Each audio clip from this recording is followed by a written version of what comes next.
During our decade together, I stay by Felix Valentino's side as he slowly ascends to the peak of the mafia world. I become the woman he trusts most. However, he secretly names an island that we fought for and won together after my best friend, Lilian Fenati. Why? Because Lilian is terminally ill. Her dying wish is to marry Felix on the island named after her. Felix clamps down on this and forbids anyone from telling me. He has no idea Lilian live streams the whole thing for me. That night, I cry my heart out. Meanwhile, Felix spends the night with Lilian. I lie in a pool of blood. My heart condition acts up, and my breathing starts to slow. Where is Felix? At the hospital with Lilian. 5 days later, I accept a marriage proposal from Harold Bonanno, the mafia king. Tonight was the 10th anniversary of my relationship with Felix Valentino. This was supposed to be the night H finally proposed. Instead, here I was, talking about marriage plans with his archenemy, Harold Bonanno, Don of the Bonanno family. Sylvie, once you are my wife, your life will be all about me.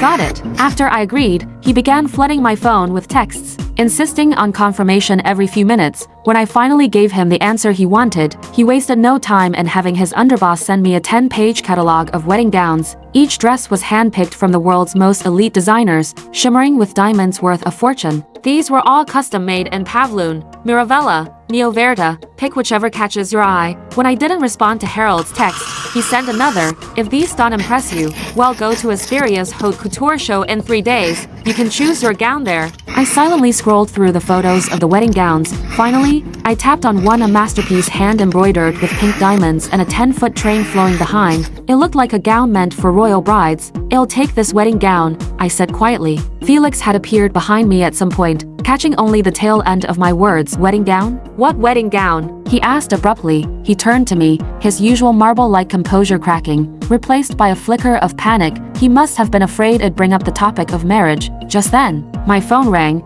I picked it up to see my best friend, Lilian Fenati's name flashing on the screen. During the video call, she looked pale, with crimson streaks smeared at the corner of her lips. Sylvie, I need Felix.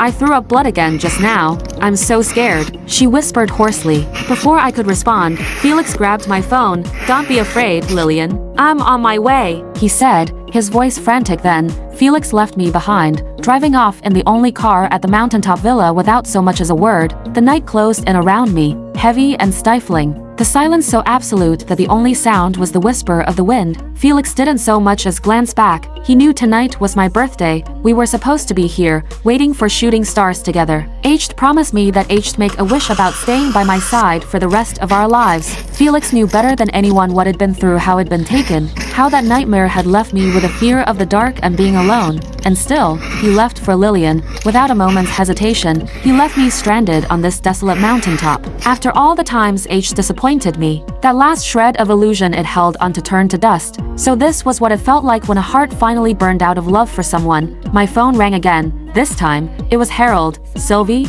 are you ready? I'll come get you tomorrow. I didn't hesitate. Give me 1 more week. Once I've taken care of what needs to be done here, we'll leave for Luminara and get married. There was a short pause on the other end before Harold answered, his tone gentler now. All right, I'll wait for you, but if anything comes up that you can't handle alone, promise me you'll let me know.